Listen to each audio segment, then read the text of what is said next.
Shalom Bapak Ibu Saudara semua dimanapun Anda berada.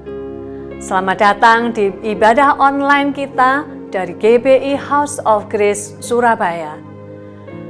Kami senang dapat menyapa Bapak Ibu Saudara semuanya. Juga kami mengucapkan selamat bergabung kepada saudara-saudara Bapak Ibu yang baru pertama kali mengikuti ibadah online kita. Kami sangat terberkati atas kehadiran saudara mengikuti ibadah kami, dan kami sangat senang menyapa saudara semua.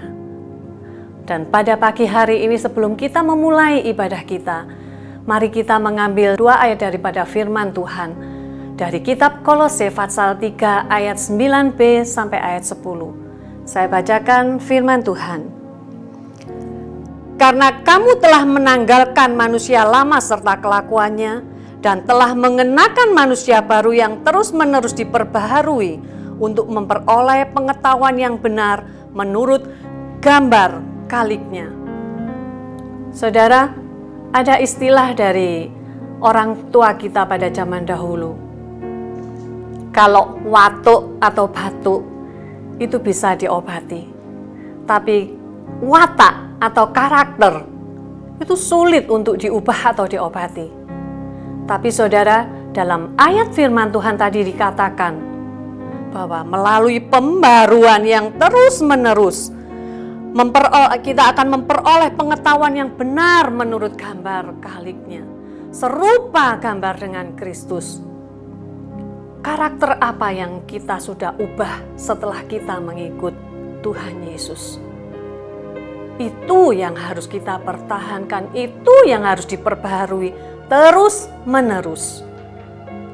Saudara, karakter tidak dibentuk hanya dalam lingkungan gereja, tapi karakter dibentuk dalam situasi yang sesungguhnya, yaitu situasi dalam dunia kita yang saat ini kita alami.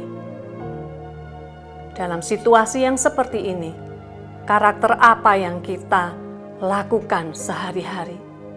Di masa stay at home, di masa lockdown, karakter apa yang kita munculkan sebagai anak-anak Tuhan? Ingat saudara, karakter itu merupakan warisan yang harus diturunkan, yang ditiru oleh anak-anak kita, keturunan kita. Tergantung saudara, karakter apa yang mau saudara wariskan buat anak-anak kita, buat keturunan kita, dalam keluarga kita. Di sini dikatakan bahwa karakter yang terus-menerus diperbarui itu akan memuliakan nama Tuhan, itu akan segambar dengan Kristus.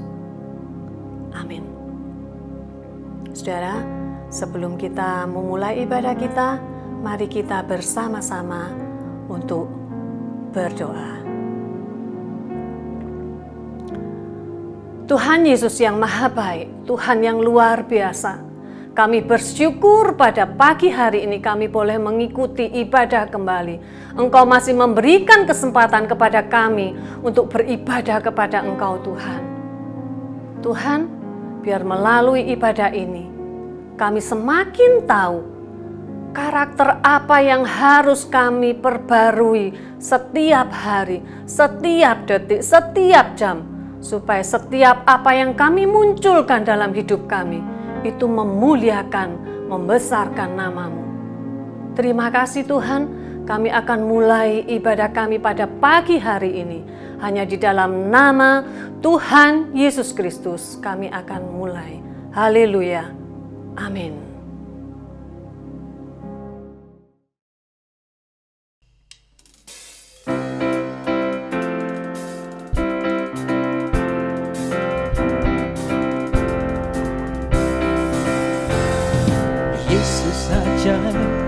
Tuhanku ajaib, kasih-Nya ajaib bagiku.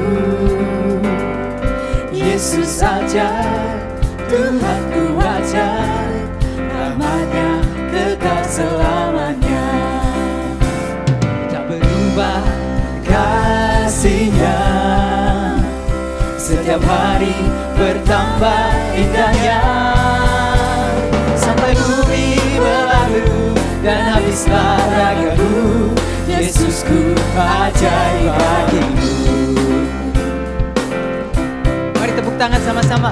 Yesus ajaib, Tuhanku ajaib, kasih-Nya ajaib bagiku. Amin. Yesus ajaib. Yesus ajaib, Tuhanku ajaib, rahmat-Nya kekal selamanya. Tak berubah, tak berubah kasih-Nya, setiap hari bertambah indahnya. Sampai bumi berlalu dan habislah ragaku, Yesusku ajaib bagiku. tak berubah, Tak berubah kasih-Nya, setiap hari bertambah indahnya. Sampai bumi berlalu, Amin. dan habislah ragaku, Yesusku ajaib bagiku.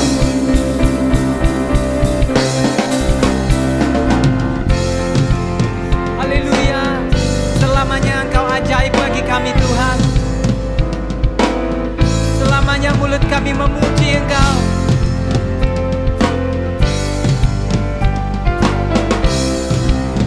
Oh, katakan Yesus ajaib. Yesus ajaib, Dia berkuasa. Dia berkuasa. Ada mukjizat sebab Yesus ajaib. Oh, Yesus ajaib. Yesus ajaib, Dia berkuasa. Dia berkuasa. Ada mukjizat sebab Yesus ajaib. Sekali lagi, Yesus ajaib. Yesus ajaib, Dia berkuasa. Ada mukjizat sebab Yesus ajaib. Tak berubah. Tak berubah kasih-Nya, Mari nyanyi sama-sama. setiap hari bertambah indahnya. Sampai bumi berlalu, Amin. dan habislah ragaku, Yesusku ajaib bagiku. tak berubah. Tak berubah kasih-Nya, Setiap hari bertambah indahnya. sampai bumi Berlalu dan habislah ragaku, Yesusku ajaib bagiku. Yesus ajaib, Dia berkuasa. Ada mukjizat, ada mukjizat, ada mukjizat sebab Yesus ajaib. Haleluya. Oh Yesus, nama yang ajaib. Haleluya. Yesusku ajaib. Yesusku ajaib. Katakan kiri kananmu, Yesusku ajaib. Haleluya. Kasih senyum kiri kananmu. Katakan Yesusku ajaib. Yesus ajaib. Amin. Haleluya. Yes Bapa, Engkau hadir di tengah kami. Dimanapun kami berada, kami percaya Tuhan. Engkau dengan Roh Kudus-Mu ada di tengah kami. Dan Engkau menjamah kami, memulihkan kami, mengubahkan kami. Terima kasih Tuhan, kami buka hati kami. Thank you Jesus. Thank you Jesus. Bapa, Kau mendengar seruan hatiku, tak pernah Kau lepaskan dari kasih-Mu.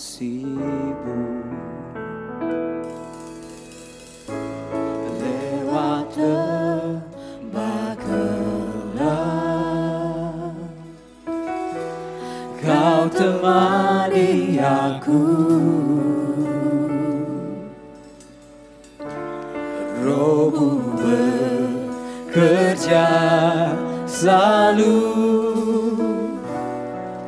untuk kebaikanku.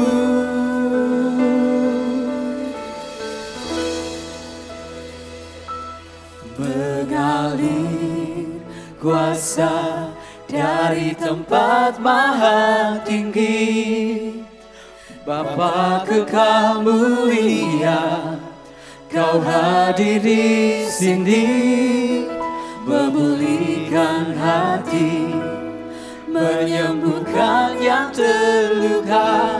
Ku kan tenang bersamamu, Bapa. Bapa, Engkau mendengar kami. Bapa, Kau mendengar seruan hatiku. Tak pernah Kau lepaskan, tak pernah Kau lepaskan dari kasih-Mu. lewat lembah gelap, Lewat lembah gelap, Kau temani aku. Kau temani aku. Rohmu bekerja saat ini Tuhan. Rohmu bekerja selalu Untuk kebaikanku, untuk kebaikanku. Mengalir Tuhan, Mengalir kuasa dari tempat maha tinggi, Bapa kekal mulia, Kau hadir di sini, memulihkan hati, menyembuhkan yang terluka. Ku kan tenang bersamamu, Bapa. Mengalir kuasa dari tempat maha tinggi, Bapa kekal mulia, Kau hadir di sini, memulihkan hati, menyembuhkan yang terluka. Ku kan tenang bersamamu, Bapa. Mengalir kuasa dari tempat maha tinggi, Bapa kami. Bapa kekal mulia, Kau hadir di sini, memulihkan hati, menyembuhkan yang terluka. Ku kan tenang bersamamu, Bapa.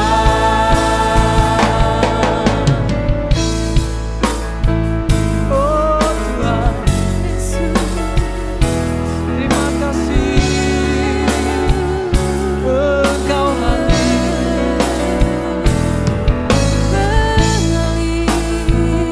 Terima kasih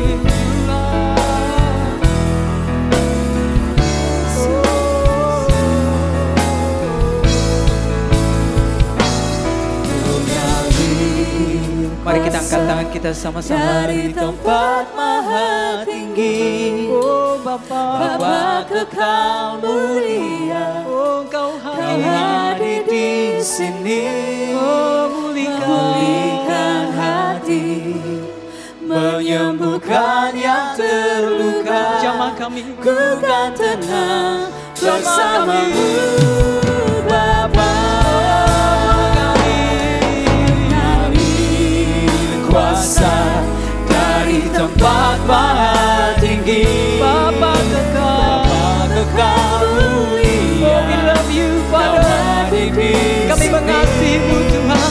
memulihkan hati, Sembuhkan kami. menyembuhkan yang terluka. Ku kan tenang bersamamu, Bapa. Sekali lagi. Mengalir kuasa dari tempat maha tinggi,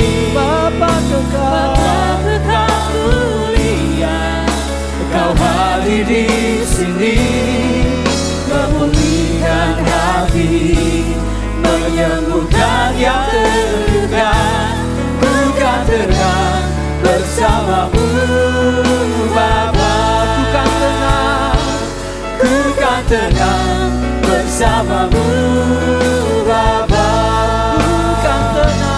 Ku kan tenang bersamamu Bapa.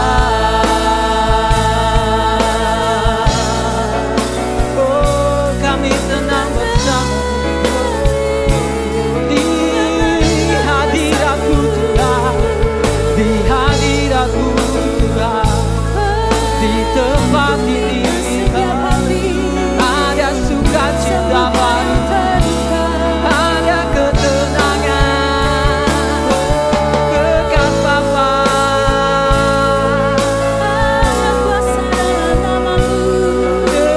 Dekat padamu ku tenang, dekat padamu. Oh, ku disembuhkan, ku dipulihkan. La la la la, la la la la,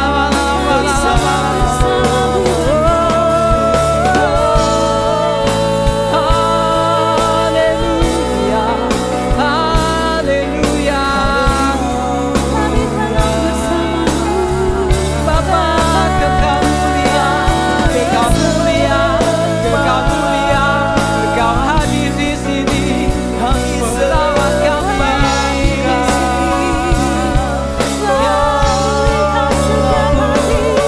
Kami sembah Tuhan, kami hormati Engkau.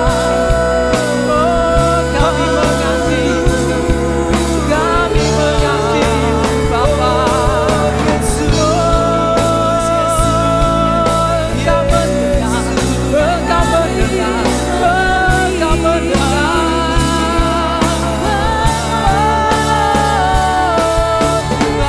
Terima kasih Tuhan.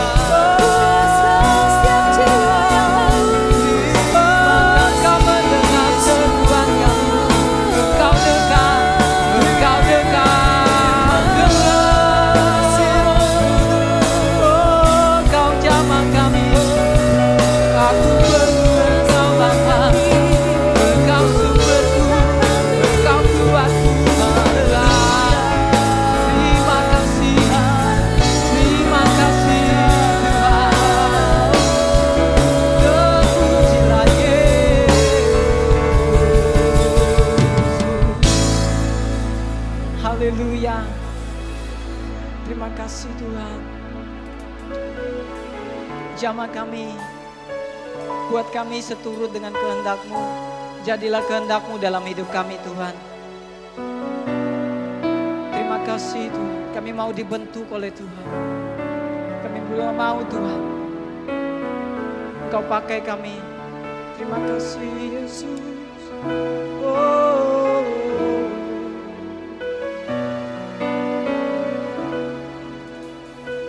Jadikan aku indah Tuhan. Jadikan aku indah yang Kau pandang mulia,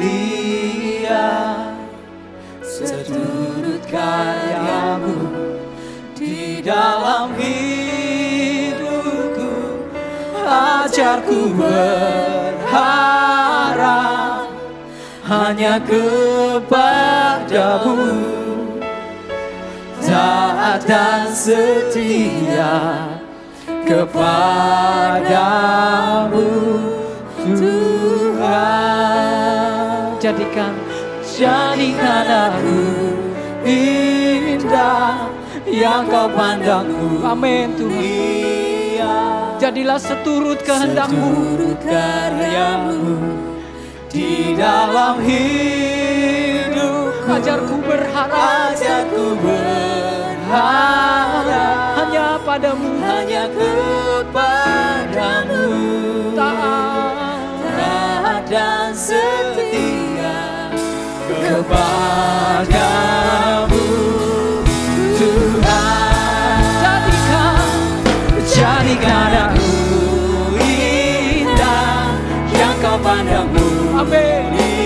Yes Tuhan, kami mau seturut karya-Mu di dalam ini kami ajarku berharap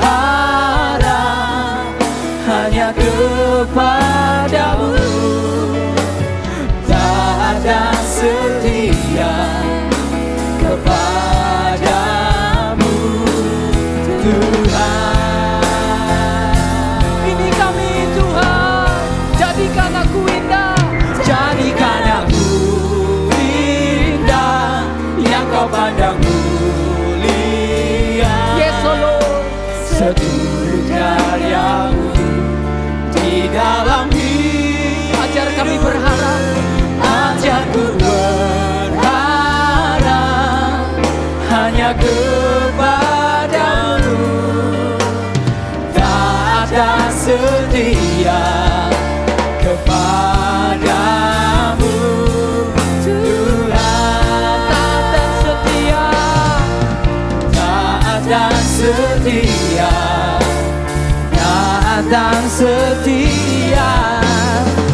jadilah kehendak-Mu, jadilah kehendak-Mu dalam hidup kami.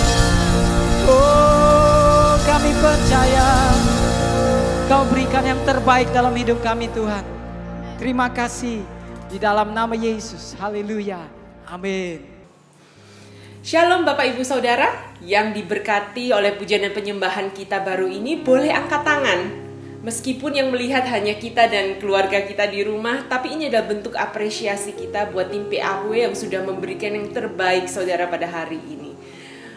Baik saudara, hari ini luar biasa kita diberi kesempatan untuk memberikan perpuluhan kita dan juga memberikan persembahan syukur. Sebelum kita mengembalikan perpuluhan kita dan memberikan persembahan syukur, saya ingin membagikan satu ayat saudara.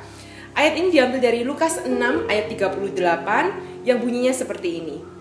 Berilah dan kamu akan diberi. Suatu takaran yang baik, yang dipadatkan, yang digoncang dan yang tumpah keluar akan dicurahkan ke dalam ribaanmu. Sebab ukuran yang kamu pakai untuk mengukur akan diukurkan kepadamu. Saudara, saya ingin sharing sedikit saudara mengenai ayat ini. Sungguh ini adalah ayat yang terjadi di dalam hidup saya saudara. Apa yang kita beri akan dikembalikan kepada kita. Pada saat kita seringkali ingin membantu orang, tapi uang yang kita punya ini tidak banyak, kadang kita takut-takut saudara. Gimana ya? Apakah akan cukup untuk kita nantinya? Tapi saudara, di sini Tuhan mengingatkan pada kita bahwa kita jangan takut, kita jangan ragu pada saat kita ingin membantu orang saudara. Karena apa yang kita beri akan diberikan kembali saudara. Dan suatu takaran yang baik saudara. Jadi takarannya itu nggak kurang, timbangannya nggak kurang. Bahkan dipadatkan sudah padat, tumpah lagi. Itu semua akan diberikan kepada kita saudara. Sebab ukuran yang kita pakai saudara itu akan diukurkan kembali kepada kita. Saudara, semoga ayat kita ini pada hari ini bisa mengingatkan kita saudara bahwa kita dalam memberi, mengembalikan kepada Tuhan, jangan ragu-ragu, jangan takut. Tuhan menghitung, Tuhan melihat, Tuhan tidak pernah berhutang saudara. Baik, mari saudara kita sama-sama berdoa untuk persembahan kita pada hari ini. Tuhan Yesus, kami bersyukur, berterima kasih Tuhan. Karena berkat-Mu tidak pernah habis di dalam hidup kami Tuhan. Hari ini Tuhan, kami ingin mengembalikan sebagian yang sudah Engkau berikan kepada kami Tuhan. Bentuk perpuluhan kami Tuhan, sebuah kewajiban kami lakukan, kami kerjakan Tuhan. Tuhan, kami juga berikan persembahan syukur kami Tuhan. Karena kami yakin Tuhan, melalui persembahan syukur kami Tuhan, nama-Mu semakin mulia, nama-Mu semakin besar di muka bumi ini Tuhan.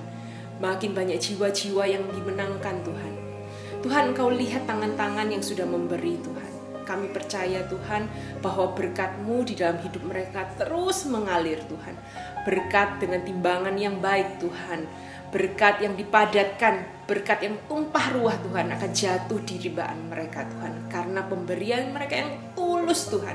Karena pemberian mereka yang baik dan berkenan bagi Engkau. Terima kasih Tuhan, kami berdoa Tuhan buat tangan-tangan yang akan mengelola persembahan ini Tuhan.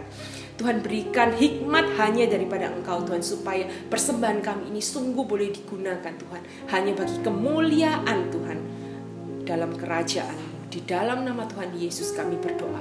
Haleluya. Amin. Baik Bapak Ibu Saudara Jemaat House of Grace Satelit Selatan atau MDS, seperti biasa pengembalian perpuluhan dan persembahan syukur bisa ditransfer ke nomor rekening yang tertera di layar.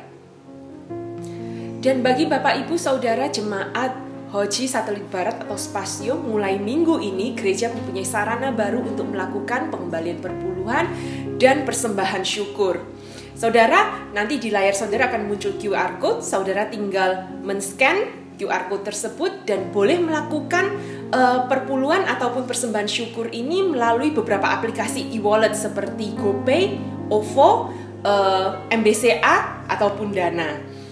Dan untuk juga saudara-saudara tetap saja kalau saudara merasa lebih convenient atau lebih nyaman melakukan melalui transfer, tetap bisa ditransfer melalui nomor rekening yang muncul di layar ini. Baik Bapak Ibu Saudara, selamat memberi. Tuhan Yesus memberkati persembahan saudara. Ibadah kita pada hari ini akan dilayani oleh Pastor Jarod Wijanarko. So, Welcome Pastor Jarod. Shalom, saya Jarod Wijanarko dari keluarga Indonesia Bahagia di Jakarta. Hari ini saya menyapa Bapak Ibu Jemaat House of Grace Surabaya serta satelitnya dimanapun di seluruh Indonesia Bapak Ibu berada. Kiranya pada masa pandemi ini Tuhan memberi perlindungan, kekuatan yang luar biasa kepada Bapak Ibu Saudara semuanya. Dan semoga firman Tuhan yang saya sampaikan hari ini menjadi berkat dan kekuatan bagi kita semuanya. Selamat beribadah, selamat menikmati ibadah di rumah. Maka saya pun juga menyampaikan firman Tuhan dari rumah saya di Jakarta, dan Bapak Ibu Saudara mendengarnya, menikmatinya dari Surabaya, atau mungkin jika mendengar, melihat rekamannya, maka tentu bisa di kota di mana saja. Ya, karena keadaan maka memang kita harus ada di rumah, bekerja di rumah, dan termasuk ibadah di rumah. Bagi mereka yang harus bekerja pada saat-saat ini karena sebuah pengabdian seperti perawat, tim medis, menjual kebutuhan pokok, SPBU, maka saya berdoa supaya Bapak Ibu Saudara dilindungi oleh Tuhan, diberi kekuatan dan kesehatan. Sementara yang tidak ada kepentingan yang mendesak, mari kita tetap untuk berada di rumah. Paling tidak itu akan mencegah penularan, ya, baik kita sebagai carrier, semoga tidak, ya, ataupun kita akan terkena orang-orang yang istilahnya OTG, ya, orang tanpa gejala, tapi dia sebenarnya adalah carrier. Nah, ini bisa dikurangi dengan adanya physical distancing, menjaga jarak dengan orang lain ketika kita pergi ke tempat-tempat publik, dan mengurangi bepergian yang kalau tidak penting. Nah, kita sekarang dalam ibadah ini kita akan belajar firman Tuhan, dan saya menyampaikan sebuah konsep bahwa keadaan seperti ini termasuk pandemi, ya, wabah atau musibah, sepanjang sejarah gereja, sepanjang sejarah kehidupan manusia, atau nanti saya tarik ke sangat mikro kecil sekali, yaitu dalam sejarah kehidupan kita. Bahkan saya akan berikan nanti kesaksian sejarah hidup saya, bahwa setiap kali sebuah musibah, bencana, revolusi, pandemi, maka selalu ada hal-hal baru yang diciptakan. Maka saya berikan sebuah istilah hari ini adalah memasuki dimensi yang baru. Dimensi baru pasca corona. Nah, karena saya bidangnya adalah keluarga, maka saya selalu fokus pada keluarga. Bagaimana keluarga pasca corona? Ya, tentu juga bagaimana kita sebagai pribadi pasca pandemi. Nah, saya ingin menyampaikan pelajaran supaya kelihatan lebih mudah atau runut, sistematis, maka saya menggunakan PowerPoint, ya. Jadi sebentar nanti akan saya share PowerPoint-nya, lalu kembali kepada saya. Ya, kalau saya khotbah hari Minggu dalam ibadah raya normal pun juga menggunakan PowerPoint. Nah, hari-hari ini kita semuanya beribadah di rumah. Nah, saya yang khawatir sebenarnya apabila pasca corona, jangan-jangan muncul istilah yang namanya new normal. Sesuatu yang sudah menjadi kebiasaan selama ini, ada beberapa mungkin akan dilanjutkan. Semoga untuk ibadah tidak demikian. Kita akan kembali beribadah supaya kita bisa ada persekutuan antar orang percaya. Nah, yang ibadah di rumahnya dilanjutkan, tapi ibadah rayanya juga diteruskan. Jangan ibadah rumahnya berhenti, karena sebenarnya ibadah di rumah itu adalah esensi yang luar biasa. Demikian juga dalam bidang-bidang yang lain pasti akan ada hal yang baru. Bagaimana orang berjualan, bagaimana retail, bagaimana bisnis, semuanya akan memasuki era baru yang mungkin bisa berbeda karena kebiasaan yang berlangsung cukup lama.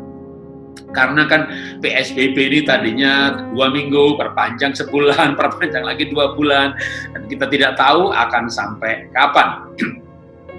Menurut Charles Duhigg, ya, dalam bukunya Power of Habit, maka segala sesuatu yang dibiasakan itu cukup sering diteruskan. Nah, makanya saya berpikir dan mau mengajarkan bahwa pada masa pandemi ini kita membiasakan hal-hal yang baik, termasuk tadi saya sebutkan mengenai ibadah di rumah. Harusnya itu kita lanjutkan. Nah, tapi saya akan berbicara mengenai dimensi baru setelah musibah, setelah keadaan yang kita tidak inginkan, tapi Tuhan izinkan. Roma 8:28 dan 29 saya ingin bacakan. Kita tahu sekarang bahwa Allah turut bekerja dalam segala sesuatu untuk mendatangkan kebaikan bagi mereka yang mengasihi Dia, yaitu bagi mereka yang terpanggil sesuai dengan rencana Allah. Sebab semua orang yang dipilihnya dari semula, mereka ditentukannya dari semula untuk menjadi serupa dengan gambaran anaknya, supaya anaknya itu menjadi yang sulung di antara banyak saudara. Jadi Tuhan tuh memanggil kita, memberikan kepastian keselamatan. Kita orang berdosa, kita minta ampun sama Tuhan, diampuni dosanya. Kita berdoa, dijawab doanya, kita masuk kerajaan sorga. Kalau kita meninggal, roh kita kembali ke sorga. Sebuah anugerah kehidupan yang luar biasa, di mana kita mendapat kepastian keselamatan. Keselamatan yang tak ternilai harganya. Orang paling kaya di muka bumi pun gak sanggup membelinya. Nah, untuk apa kita mendapat itu semuanya? Roma 8:28-29 tadi ada sebuah maksud, ya, bahwa Tuhan itu ingin kita kembali seperti Adam Hawa sebelum jatuh dalam dosa.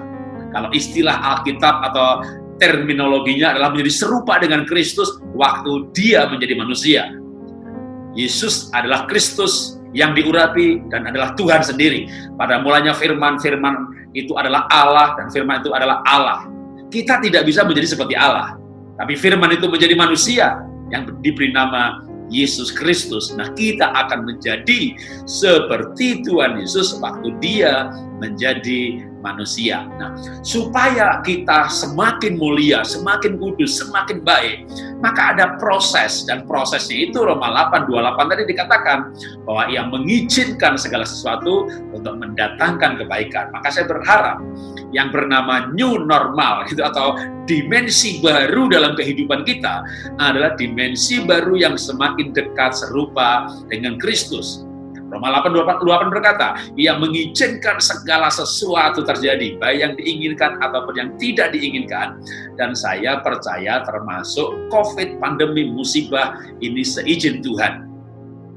Secara mikro, secara pribadi pun kadang kita mengalami beberapa hal yang Tuhan izinkan, yang kita tidak kehendaki. Tapi kenapa itu terjadi? Maka firman Tuhan mengatakan, supaya kita menjadi serupa dengan gambaran anaknya. Supaya Ia yang sulung itu, Tuhan Yesus, menjadi yang sulung di antara banyak saudara. Kita menjadi seperti saudara-saudaranya Tuhan Yesus. Tentu pada waktu Dia menjadi manusia, atau arah pertumbuhan kita menjadi seperti Tuhan Yesus waktu Dia menjadi manusia. Karena waktu Dia menjadi manusia, semuanya dicatat, ditulis dalam Alkitab, sehingga kita mendapat figur. Itulah arah pertumbuhan kita secara kepribadian. Nah, tapi sering kita ini kalau nggak diizinkan, itu kita tidak bertumbuh, maka Tuhan izinkan. Nah, saya akan berikan contoh kesaksian. Apa yang pernah saya alami dalam hidup saya, lalu dimensi baru apa, terutama dalam keluarga yang kami alami, yang merupakan penggenapan Roma 8 atau kesaksian yang menjelaskan Roma 8:29 ini. Cerita sudah lama, 2009 kami kebakaran, dan ini adalah fotonya rumah kami setelah kami terbakar habis. Pada saat itu kami sedang berada di Bali Denpasar, pelayanan sekeluarga. Tiba-tiba pagi-pagi, wah, jam 2, jam 3 saya ditelepon, Pak, rumahnya ada asap. Wah, 15 menit terus monitor, panggil pemadam kebakaran. Sudah, Pak, belum datang, Pak. Gimana? Datangnya terlambat, Pak. Katanya, Pak. Wah, singkat cerita, 3 jam kemudian telepon terakhir, sudah roboh, Pak. Itu 15 menit, 10 menit telepon terus, wah, dipantau gitu. Ya, waduh, apinya tambah besar. Waduh, pokoknya roboh aja dan tidak diasuransi. Kalau saya orang kaya raya, konglomerat, rumahnya mungkin 5-10 buah gitu ya, saldonya banyak, kebakaran satu tidak masalah. Saya itu orang miskin yang merantau ke Jakarta, mengadu nasib di ibu kota, yang katanya lebih kejam daripada ibu tiri. Tapi saya lebih baik melawan kekejaman ibu tiri. Saya nggak punya ibu tiri ya. Lebih baik saya berjuang melawan kekerasan hidup di kota besar daripada saya di desa bisa nganggur. Saya pengen merubah nasib keluarga saya, keluarga besar saya, orang desa yang hidup sederhana. Nah, singkat cerita, 13 tahun kemudian saya bisa memiliki rumah itu. Artinya saya mencarinya selama 13 tahun. Dan habis dalam 3 jam kebakaran. Lalu dimensi baru apa yang saya dapatkan? Karakter apa yang saya bentuk setelah peristiwa itu? Jadi hidup ini ada sejarahnya ya. Saya punya sejarah kehidupan di mana ya tiap hari kita mengalami perubahan. Tapi ada momentum-momentum yang Tuhan izinkan, bum, gitu ya. Dan waktu diizinkan kita bisa sempoyongan, kita bisa menangis, Tuhan, kenapa ini terjadi? Nah, pada waktu itu terjadi, maka kami bergumul. Lalu Tuhan berikan pelajaran yang saya sudah tahu, tapi lewat peristiwa itu, ngeh banget gitu ya, bahwa harta itu tidak kekal. Kita semuanya tahu kan harta tidak kekal, tapi ketika kebakaran, itu kayak pleng gitu, sadar sesadar-sadarnya, ngeh gitu. Kalau Anda nggak percaya, selesai kebaktian di rumah ini, cari korek api, wah buangin omahmu. Jangan saudara ya, tapi itu contoh bahwa saya mengalami kebakaran dan saya punya konsep bahwa harta tidak kekal. Lalu apa respon saya ketika saya mengalami hal itu? Ya tentu sedih, tentu gelisah, tentu aduh kenapa ini terjadi? Tapi singkat cerita 1-2 hari saya mendapat pengertian dari Tuhan bahwa saya berkata kepada Tuhan, Tuhan, saya sadar sesadar-sadarnya melalui peristiwa ini bahwa betapa rapuhnya harta. Betapa cepat habisnya yang namanya kekayaan, nyarinya belasan tahun, habisnya 3 jam saja. Maka waktu itu saya mengajak keluarga berdoa, dan kita berdoa sekeluarga, terutama saya memimpin doa, saya menyatakan deklarasi saya. Mulai hari ini Tuhan, saya mau lebih utama mencari yang tidak bisa terbakar, yang kekal. Saudara belum percaya Tuhan Yesus menjadi lahir baru, nyawa roh saudara nanti mati masuk surga karena pengaruh saya, itulah buah pelayanan saya. Itu kekal karena nyawa seseorang kekal. Saudara berubah karena mendengar renungan dari saya, perubahan saudara akibat dari saya, itu buah pelayanan saya, itu kekal. Saya sendiri berubah, namanya buah roh, itu kekal. Maka saya selalu mau berubah, membawa perubahan ini ke surga, karena itu adalah yang kekal. Jadi intinya adalah melalui peristiwa itu, saya justru semakin komitmen melayani Tuhan. Nah, melalui komitmen itu, lalu saya mendapat pengertian baru. Ya, saya sebut aja ini sebuah fantasi atau imajinasi. Mungkin beberapa orang karismatik, wah Pak, dapat penglihatan ya Pak ya. Ya, saya nggak yakin banget ini penglihatan atau saya berfantasi, tapi fantasi, imajinasi ini memberikan saya sebuah pengertian.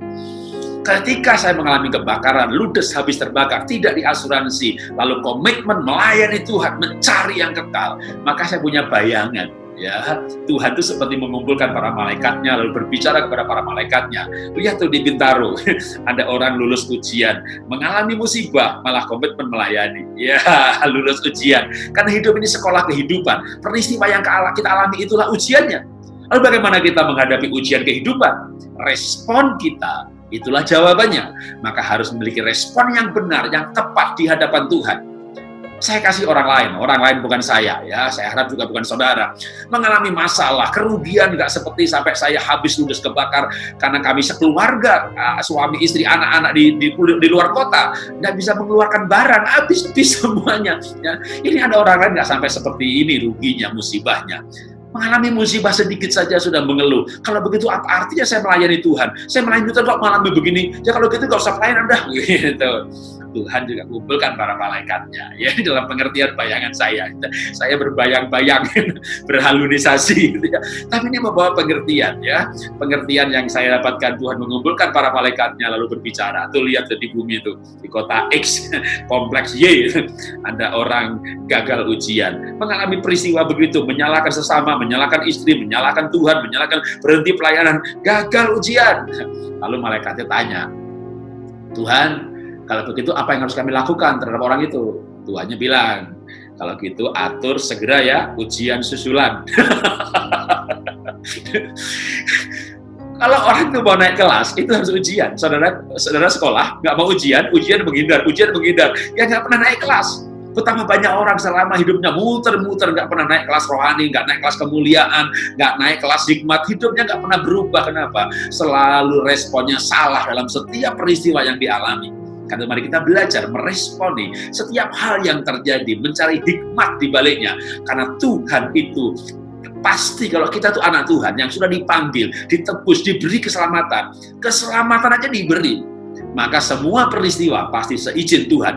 Dan kalau diizinkan, kita bisa belajar mencari alasan, hikmat, inspirasi. Kenapa ya ini terjadi? Maka pasti kita akan menemukan hikmat atau jalan-jalan Tuhan. Nah, itu adalah hikmat dari sebuah peristiwa.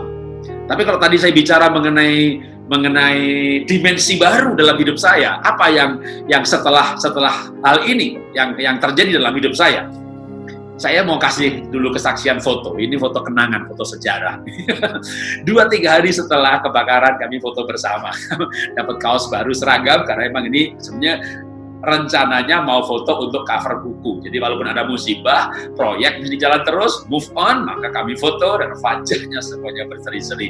Maka bagi saya ini foto sejarah. Nah, tapi selebihnya selain soal foto itu, setelah peristiwa kebakaran itu, saya justru melayani dengan dimensi yang baru. Saya lebih fokus pada jiwa, pada merubah orang lain, lebih berbagi kehidupan, bukan berbagi teori. Itu ada teorinya, tetapi fokusnya adalah teori itu untuk mengubah kehidupan. Karena kehidupan orang lain yang berubah, itulah buah saya. Saya semakin saya semangat melayani lewat televisi, radio, media, nulis buku, dengan sebuah motivasi untuk berbuah yang kekal, mengubah orang lain, karena itulah buah kehidupan.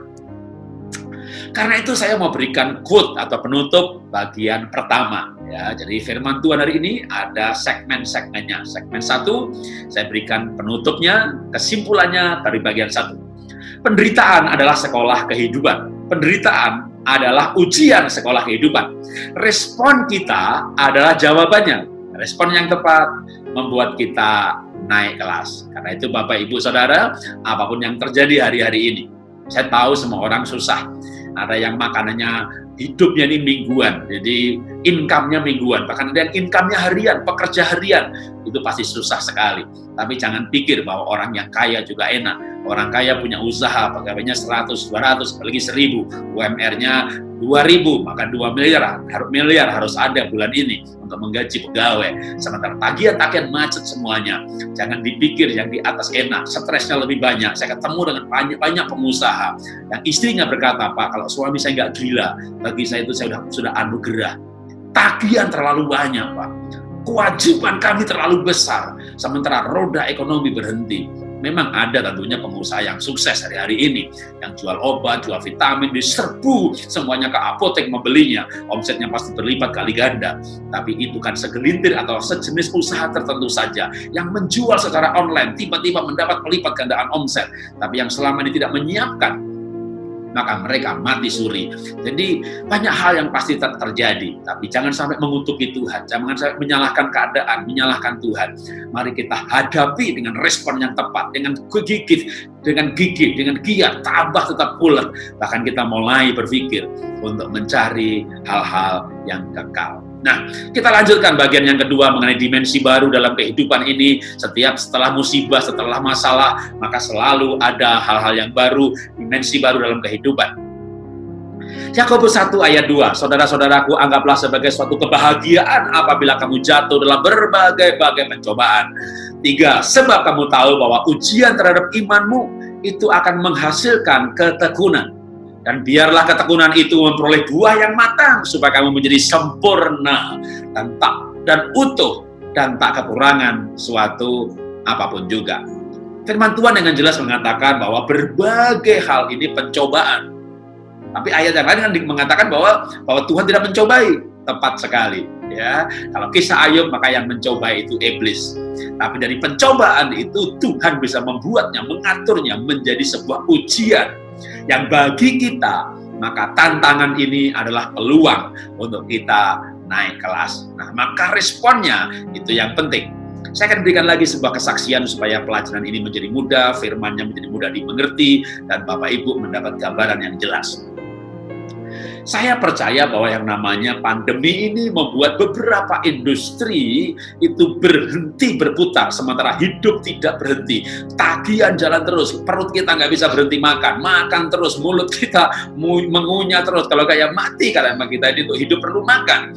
Artinya biaya berjalan terus, maka udah pasti ya, nggak perlu nubuatan. Ini sebuah analisa yang logis yang semua orang juga tahu. Maka krisis pasti akan terjadi hari-hari ini juga. Nah, saya pun mengalami krisis juga di hari ini, tapi saya mau cerita yang lama ya. Nanti yang saya sambung juga yang baru boleh. Bahwa tahun 98 saya mengalami krisis ekonomi. Di mana usaha saya waktu itu adalah ekspor. Dan karena kerusuhan, maka buyer-buyer takut ke Indonesia. Maka bangkrutlah usaha ekspor saya. Karena usaha ekspor bangkrut, maka mencoba toko gagal, pabrik tutup, grosir bermasalah, beli tanah di Kemplang, saya betul habis. Singkat cerita, berpindah menjadi MLM Ifadasyah. Diberkati luar biasa. Dan tahun lalu kami bangkrut karena tidak kuat melawan raksasa-raksasa platform digital.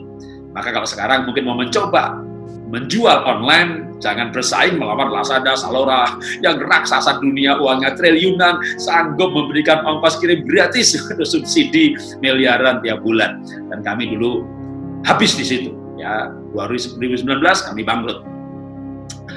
Kalau sekarang Anda berjualan secara online tapi kecil-kecilan, ya lewat WA, lewat Instagram, Facebook, jualan kue, jualan durian, jualan roti, ya gitu malah small, beautiful, kecil tapi ada untungnya. Nah, saya sebenarnya nggak bercerita mengenai bisnisnya, ya. Ada sisi lain yang saya alami tahun 98 itu, di mana selain krisis ekonomi yang saya alami, saya mengalami krisis di dalam pelayanan, ya. Nah, apa yang saya alami tahun 98? Di dalam pelayanan pun saya mengalami krisis, ya, yaitu saya dicopot dari jabatan, lalu tidak boleh khotbah. Semua jadwal ke depan dibatalkan, padahal sebelumnya saya jadwalnya cukup rapat, padat. Tahun 98 saya sudah seperti itu. Jadi, berbagai kota, seminar, kunjungan dan sebagainya dibatalkan semuanya. Intinya pokoknya diskors gitu. Waduh. Lalu apa yang saya alami? Seperti tadi saya katakan, sebuah peristiwa traumatis, sebuah peristiwa yang tidak kita kehendaki, itu pasti Tuhan kehendaki. Maka selalu ada dimensi baru yang Tuhan maksudkan. Ketika waktu itu saya tidak bisa khotbah di gereja-gereja, di kota-kota besar, di cabang-cabang grup gereja saya, karena memang tidak diperbolehkan, maka saya masuk dalam dimensi baru pelayanan yang saya nikmati, yaitu melayani di desa-desa. Saya mulai buka sekolah di Mentawai, di pedalaman, ya, dengan berkat yang masih ada, kecil-kecil dikit, kumpulin dengan teman-teman lain, buka TK di desa-desa yang sederhana. Lalu setelah mulai bertambah banyak, akhirnya usaha kami diberkati, kami buka TK yang lain lagi. Sekarang udah 20 lebih. Lalu saya bawa keluarga saya pergi ke pedalaman, ini foto saya bersama keluarga, ada di pedalaman. Itu menjadi dimensi baru dalam keluarga kami dan juga dalam pelayanan kami. Maka ketika sebuah peristiwa terjadi, respon kita penting sekali. Ketika saya membawa keluarga ke pedalaman, pertamanya anak nggak ada sinyal, gitu ya. Namanya anak milenial, apalagi anak saya mendapat beasiswa dan sekolah di luar negeri. Nah, tapi hari-hari berikutnya kami bisa menikmati kebersamaan dan itu justru menjadi warna keluarga kami. Anak saya bukan trauma dibawa ke pedalaman, dia pulang ke Singapura, dia cerita ke teman-temannya, tahun depannya dia bawa teman-temannya ke pedalaman. Tiba-tiba ada sebuah dimensi yang baru dalam pelayanan maupun kehidupan keluarga kami di mana empati, simpati bertumbuh.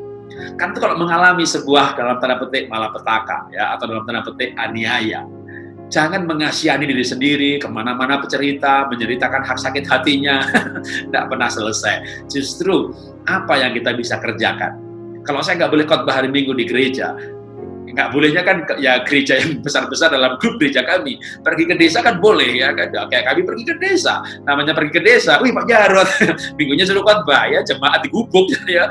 Yang datang 20 orang, 30 orang, mereka diberkati, saya menikmati. Saya menikmati kehidupan, maka selalu ada jalan, selalu bisa melayani. Kalau yang dicari pelayanan, ya kalau dicari jabatan, ya jabatan terbatas. Tapi kalau kita bisa melayani, apa saja kita bisa melayani. Karena itu saya mau berikan sebuah pengertian atau kesimpulan dari bagian kedua yang saya dapatkan melalui peristiwa yang saya alami waktu-waktu itu. Nilai-nilai firman Tuhan yang dihidupi adalah warisan berharga untuk generasi selanjutnya, untuk mereka hidup benar dan mulia. Ketika saya melalui peristiwa yang saya alami, saya justru akhirnya menggali nilai-nilai kemuliaan hidup, di mana bukan dalam kelimpahan, bukan dalam keberhasilan. 98 itu saya baru bangkrut usaha ekspor. Ada penghasilan ya, tidak banyak lah, tapi dalam kesederhanaan dan dalam keterbatasan itu kami pergi ke pedalaman untuk berbuat baik bagi orang lain yang masih menerima pelayanan kami. Dan itu menjadi sebuah nilai yang diwariskan, karena lewat kebersamaan keluarga, maka nilai-nilai itu mudah sekali ditularkan. Kita lanjutkan pelajaran kita dalam segmen yang ketiga. Bagian yang ketiga dari belajar Alkitab dalam ibadah hari ini. Firman Tuhan berkata demikian dalam Yeremia 29 ayat 11. Sebab aku ini mengetahui rancangan-rancangan apa yang ada padaku mengenai kamu, demikian firman Tuhan, yaitu rancangan damai sejahtera. Dan bukan rencana kecelakaan, untuk mendatangkan kepadamu hari depan yang penuh harapan. Apapun yang terjadi, rancangan Tuhan itu rancangan damai sejahtera. Apapun yang terjadi. Karena rancangan Tuhan bukan rencana kecelakaan. Tapi bagaimana kalau mengalami kecelakaan? Di balik kecelakaan ada damai sejahtera. Nah, supaya gampang lagi pendalaman pengertiannya, saya berikan kesaksian lagi ya, kesaksian yang mengejutkan. Mungkin saudara nggak berharap mendengar hal ini. Saya pun juga nggak pengen cerita sebenarnya, tapi supaya jelas pengertiannya, saya rela berbagi cerita yang memalukan sebenarnya. Istri saya beberapa tahun lalu pernah mengalami kena hipnotis. Nah, waduh, kena hipnotis. Udah lama sebenarnya, 2013 ya. Kena hipnotis. Ini kan cerita yang memalukan kan? Kenapa saya bilang memalukan? Ya, singkatnya begini, istri saya pulang dari servis mobil jalan kaki karena dekat dari rumah, ditewel orang ngaku dari sebuah yayasan amal sosial. Wah, lalu ya singkat cerita kena dah gitu ya, pergi pulang ke rumah ngambil buku tabungan ke cabang 1, cabang 2, cabang 3, cabang 4, setengah hari muter-muter. Kenapa sampai 4 cabang? Karena satu cabang maksimum mengeluarkan 100 juta. Yang kedua udah nggak boleh lagi, tapi verifikasi ibu kandung segala macam keluar lagi bisa dapat 200 sampai 400. Lalu istri saya ditinggal di toko buah, ditinggalkan, dah hilang, dah. Ini cerita yang memalukan kan? Jadi saya simpan, nggak pernah cerita. Saya pengen cerita sih sebenarnya, pergi ke kantor gitu ya kan, pergi ketemu orang lain. Saya lagi mau cerita nih, ternyata ada orang lain juga cerita kepada yang lain lagi. Tahu nggak? Si itu tuh di PSD kena tuh 20 juta. Oh ya, wih dosanya pasti banyak. Lah si itu tuh di Pondok Indah kena juga tuh 40 juta. Wah dosanya lebih banyak lagi tuh. Saya mau cerita di mana? Kami kena 400 juta. 20 juta aja dibilang punya dosa. Gimana 400? Saya nggak berani cerita. Semakin cerita ini disimpan, itu kayaknya luka nggak sembuh-sembuh. Saya mau mencoba untuk berani menceritakan, tapi gimana ceritanya, gitu ya. Jadi kami simpan sampai kami mendapat sesuatu di balik peristiwa ini. Nah, apa yang terjadi di balik peristiwa ini? Emang banyak misteri, banyak hal yang akhirnya nggak terungkap. Tapi puji Tuhan, ini misalnya karena sudah bertahun-tahun, akhirnya kami mendapatkan banyak sekali pembelajaran lewat di balik ini, bahkan berkat-berkat yang luar biasa. Yang saya mau saksikan kali ini adalah apa yang dialami oleh istri saya lewat peristiwa ini. Trauma tentu hal yang traumatis, ya, namanya kena hipno. Jadi dan kehilangannya apalagi besar sekali, karena pada waktu itu bagi kami itu saldo yang cukup besar. Usaha juga namanya naik turun, ya, usahanya banyak, tapi ini kan keringnya, ya. Yang untungnya keringnya ini waduh hilang. Nah, maka ketika hari itu terjadi, istri saya linglung, ya, dia ditinggal di toko buah, lalu pulang ke rumah masih seperti linglung. Dia minta saya pulang lebih cepat. Sore-sore ketika saya pulang, begitu melihat saya aja, itu pengaruhnya langsung hilang, plak begitu. Dia nangis, jadi nangis. Mau cerita nangis, ya. Nah, saya punya pikiran langsung, insting saya adalah dia ini korban, bukan pelaku, ya. Maka waktu dia menangis, ya saya peluk sampai nangisnya habis, lalu kita ajak doa. Malamnya mau nyambung ceritanya, nangis lagi, peluk lagi, ajak doa lagi. Besoknya begitu lagi. Jadi sudah, ya. Hari demi hari saya mendapat tambahan-tambahan cerita sampai akhirnya lengkap. Kenapa saya nggak marah? Ya karena saya berpikir bahwa dia bukan pelaku, dia korban. Cerita ini kami simpan sampai istri saya berjumpa dengan orang tuanya dan kakak iparnya ya di Surabaya. Karena papanya dia, mertua saya harus operasi, jadi ketemu. Dan istri saya bercerita kepada kakaknya bahwa kali ini nggak bisa ikut iuran banyak-banyak karena habis dikuras. Maka ceritalah dia kalau kena hipno, nangis lagi, cerita kan masih trauma ya. Aduh. Lalu yang menarik itu waktu istri saya bercerita begitu kepada mamanya, kepada ipar cicinya dia, ipar saya, mereka tuh bertanya, waktu itu terjadi Jarotnya bagaimana gitu? Jarotnya bagaimana? Anda kira-kira nangkep nggak ke arah pertanyaan ini? Karena ada keluarga lain, istrinya mengalami hal yang sama, ya, menghilangkan barang 10 juta, rusakin HP 5 juta, kena tipu 20 juta, tapi suaminya bukan Jarot. Itu istrinya digebuki, digoblok-gobloki, dimaki-maki, maka mamahnya istri saya, ciciknya istri saya tanya, Jarotnya bagaimana? Oh ya dia cerita, Jarot pulang, aku dipeluk, aja doa, sorenya malamnya lagi, peluk lagi, aja doa lagi, pokoknya inti ceritanya peluk doa aja. Itu membuat istri saya sadar sesadar-sadarnya, sadar dulu pun tahu, tapi kayak waktu saya cerita sebelumnya, saya kebakaran gitu kan saya sadar, ternyata harta tidak kekal gitu. Nah, sama juga melalui peristiwa itu, istri saya, suami saya cinta banget sama saya. Cia. Jadi melalui peristiwa itu, istri saya yakinnya kalau saya sayang banget sama dia. Lalu hasilnya apa? Wah, hasilnya ini yang tak ternilai harganya. Dia juga makin sayang sama saya. Coba ada orang lain yang duitnya banyak, hartanya nggak hilang, tapi suami istri nggak saling mencintai, nggak saling menerima, berantem terus. Apa yang terjadi kalau suami istri berantem terus? Lalu PSBB, nggak boleh kemana-mana, di rumah berdua, suami istri yang nggak bahagia, di rumah berdua berantem terus setiap hari. Itu namanya dua setan dikurung dalam rumah. Jadi, ketika itu terjadi, saudara, ada dimensi baru dalam pernikahan kami, di mana kami justru saling mencintai. Maka saya itu sampai benar-benar tercenung, saudara, tercenung dan termenung. Sambil tercenung, sambil termenung, saya berkata, Tuhan, cinta memang mahal, mahal, 400 juta. Tapi respon kita itu membawa kita pada dimensi baru yang lebih baik.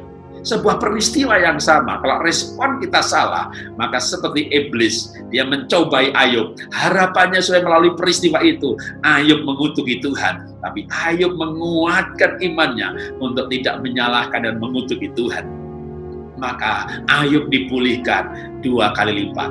Karena itu apapun yang terjadi, mari kita mencoba untuk meresponi dengan benar. Kalau saya lanjutkan cerita saya, sebenarnya uang kami yang hilang 400 juta itu kami cadangkan untuk membiayai anak di Singapura. Karena tadinya dia mendapat beasiswa 4 tahun, tapi kuliahnya mau mengambil jalur yang dia pilih, gitu ya, jurusan yang tidak beasiswa. Tapi singkat cerita, melalui aneka interview, justru akhirnya dia mendapat beasiswa perpanjangan 4 tahun lagi. Jadi akhirnya justru kami mendapat berkat lebih 4 kali lipat dari yang hilang. Jadi memang Tuhan itu punya rencana damai sejahtera. Paling tidak kalau kita nggak bicara materi, rencananya memang bisa yang terjadi kecelakaan, tapi Dia memberikan damai sejahtera di hati kita. Ada cinta Tuhan yang memampukan kita memandang segala sesuatu, meresponi segala sesuatu dengan kacamata Tuhan. Itulah yang membuat kita akan mengalami damai sejahtera sekalipun diizinkan mengalami musibah. Nah, hidup ini memang tidak pernah lepas dari masalah, tidak lepas dari kejadian-kejadian yang tidak kita harapkan. Musibah bisa terjadi, maka kita, bahkan saya pernah waktu itu terjadi, waktu ditipu itu, saudara, kita berdoa dalam nama Yesus, yang nipu ini dibikin gelisah, duitnya balik, gitu. Kita tengking, ya nggak balik juga, saudara. Tapi akhirnya setelah melalui peristiwa ini, kami menjadi lebih mencintai lagi. Bukankah itu adalah jauh lebih berharga daripada uang yang hilang? Memang yang hilang itu besar sekali, tapi kehidupan dalam kebahagiaan itu juga nggak bisa dinilai dengan uang. Memang indahnya adalah kalau bahagia dan duitnya nggak hilang. Tapi kan Tuhan itu punya rencana. Melalui sebuah peristiwa, kita dibawa pada dimensi baru yang lebih baik. Sebelumnya baik, tapi lebih baik lagi. Nah, karena itu saya akan berikan quote ini. 2 orang yang saling mencintai dan saling mendukung sanggup menghadapi apapun di dunia ini dan memandang masa depan dengan penuh keyakinan. Ketika kami mengalami hal itu dan kemudian kami malah tambah saling mencintai. Hidup ini masih panjang, bukan? Hidup saya baru umur 57 tahun, istri saya 55 tahun, dan saya percaya masih ada puluhan tahun ke depan. Tapi apa sih yang tidak bisa dihadapi oleh dua orang yang saling mencintai? Cila. Bener saudara, bener. Orang yang pacaran saudara, orang punya pacar miskin, orang tuanya khawatir kan, coba kalau bisa kamu pikir sekali lagi. Tapi mereka yakin menghadapi masa depan. Kenapa? Dua orang yang saling mencintai, mereka sanggup menghadapi apapun juga. Tapi dua orang yang saling menyalahkan, suami istri saling menyalahkan. Dengan adanya pandemi ini, ada perubahan ekonomi, perubahan bisnis, perubahan keadaan, dan tidak bisa menerima keadaan, maka keadaan akan menjadi semakin parah dengan ketidaksehatian anggota keluarga. Tapi kalau suami istri sehati, apapun yang terjadi, hadapi bersama-sama. Bukankah dalam pernikahan dulu, kita punya janji nikah, bahwa kita akan hidup, baik suka ataupun duka. Bahkan perjuangan bersama, itulah bonding, ikatan. Ketika suami istri menghadapi masalah ekonomi, masalah apapun juga yang Tuhan izinkan terjadi dalam pandemi ini, atau dampak dari pandemi, lalu suami istri sehati menghadapi masalah bersama-sama, maka ketika nanti pandemi selesai, lalu kita selesai berjuang, maka yang berjuang bersama-sama itulah yang menikmati. Bukan masa pandemi ada seorang suami mengalami masalah ekonomi dan istrinya marah-marah, ngomel-ngomel, menuntut, menyalahkan. Akhirnya suami mau nggak mau ya sebagai kepala keluarga harus bertanggung jawab menghidupi keluarga. Dia berjuang mengatasi keadaan ekonomi masalah usahanya bersama timnya di kantor dan terutama dengan sekretarisnya. Dalam suka dan duka berjuang membangun perusahaan sampai akhirnya berhasil. Dan dengan siapa dia merayakannya? Dengan sekretarisnya. Dia ceraikan istrinya yang hanya menuntut, bukan teman penderitaan, tapi dia akhirnya pilih istri yang selama menderita menopang dia. Saya tidak setuju dengan kasus ini, ya, karena saya menentang perceraian. Tetapi kasus ini terjadi paling tidak untuk pembelajaran supaya tidak terjadi. Maka mari kita suami istri adalah teman perjuangan, dan inilah saat berjuang. Karena ekonomi sedang berputarnya, ada yang berhenti, maka mungkin kita harus sama-sama menderita, sama-sama hidup sederhana, mengurangi jenis makanan yang kita makan, yang lebih murah, karena kita harus menghemat secara luar biasa jika pandemi berkepanjangan, dan seharusnya kita tidak mengeluh, tidak mengomel, tapi ayo kita berjuang bersama-sama menghadapi tantangan ini. Dalam kebersamaan, dalam kesehatian, masalah jauh lebih mudah ditangani. Dalam kesederhanaan pun kita bisa bahagia. Makan minum sederhana pun dengan penuh ucapan syukur. Saya percaya itu menjadi vitamin yang luar biasa, tetap menaikkan sistem imun, karena hati yang gembira adalah obat yang manjur. Karena itu kita stop mengeluh, berhenti mengeluh, tapi sebaliknya berjuang menghadapi keadaan bersama-sama, khususnya suami istri yang sehati. Karena Tuhan punya rencana melalui semua peristiwa yang terjadi. Kita semua masuk dalam dimensi yang baru, kehidupan pribadi yang lebih baik, dan kehidupan pernikahan yang lebih baik, kehidupan keluarga yang lebih baik. Mari kita berdoa. Bapa, kami sudah belajar firman-Mu hari ini dalam ibadah di rumah, dan kami menangkap satu esensi mengenai kehidupan yang Tuhan inginkan, bahwa melalui semua peristiwa yang terjadi, Tuhan ingin kami naik kelas dalam kehidupan yang lebih mulia, kami menjadi semakin serupa dengan Kristus. Terima kasih Tuhan, apapun yang terjadi, kami percaya Tuhan tidak meninggalkan kami. Tapi Tuhan akan menyertai kami dalam lembah-lembah kekelaman, dalam lembah-lembah air mata, dalam kesedihan dan kedukaan. Tuhan kekuatan dan penghiburan kami. Terima kasih Tuhan. Dalam nama Tuhan Yesus kami sudah berdoa, mengucap syukur, dan belajar firman-Mu hari ini. Amin. Tuhan memberkati. Wow, saudara diberkati pada pagi ini. Amin. Terima kasih kepada Bapak Dr. Insinyur Jarod Wijanarko, MPD, yang telah menguraikan firman Tuhan demikian detail dan memberkati kita semua. Kiranya Tuhan memberkati keluarga dan pelayanan Bapak dimanapun Bapak berada. Saudara, sebelum saya menaikkan doa berkat pada pagi ini, saya bersyukur sekali Bapak, Ibu, Saudara yang baru pertama kali bisa join dalam ibadah online kali ini. Kami rindu sekali untuk bisa berkenalan lebih dekat dengan Bapak, Ibu, Saudara. Karena itu kami mengundang Bapak Ibu Saudara untuk bisa menghubungi kami melalui nomor WA yang tercantum di layar di HP Bapak Ibu Saudara-saudara atau di televisi Bapak Ibu Saudara. Sebelum kita akhiri ibadah dan menerima berkat daripada Tuhan, mari kita tutup dalam doa. Tuhan, kami bersyukur bahwa pada pagi ini kami boleh memuji Engkau, menyembah Engkau, dan menerima berkat firman Tuhan. Kami bersyukur bahwa Engkau pelihara kami, kesehatan kami, keluarga kami, sehingga kami masih tetap dapat menikmati hadirat-Mu bersama-sama dengan saudara semuanya Tuhan, dimanapun mereka berada. Walaupun mungkin tidak bisa bertemu secara fisik, tapi kami percaya bahwa itulah berkat Tuhan yang luar biasa. Terima kasih Tuhan, terima kasih. Mari kita angkat tangan kita dan hadapkan wajah-Mu kepada Tuhan untuk menerima berkat daripada Tuhan. Berbahagialah mereka yang mendengar akan firman Tuhan pagi ini dan hidup menurut jalan yang ditunjukkannya. Apabila engkau memakan hasil jeripaya tangan-Mu, berbahagialah engkau dan baik sehat keadaanmu. Istrimu akan menjadi seperti pohon anggur yang subur di dalam rumahmu. Anak-anakmu seperti pohon zaitun di sekeliling mejamu. Diberkatilah setiap laki-laki yang takut akan Tuhan. Kiranya Tuhan memberkati engkau supaya engkau melihat kebahagiaan Yerusalem seumur hidupmu dan melihat anak-anak daripada anak-anakmu. Diberkatilah anak-anak muda yang menjadi milik pusaka Tuhan. Engkau akan menjadi seperti anak panah di tangan pahlawan yang siap diluncurkan untuk menjadi pemenang. Berkat ini turun kepada Bapak, Ibu, Saudara di dalam damai sejahtera daripada Allah Bapa, kasih Kristus dan persekutuan penghiburan daripada Roh Kudus mulai dari saat ini sampai selama-lamanya. Di dalam nama Tuhan Yesus, mari yang percaya bersama-sama katakan amin. Selamat hari Minggu, selamat beraktivitas. Tuhan memberkati.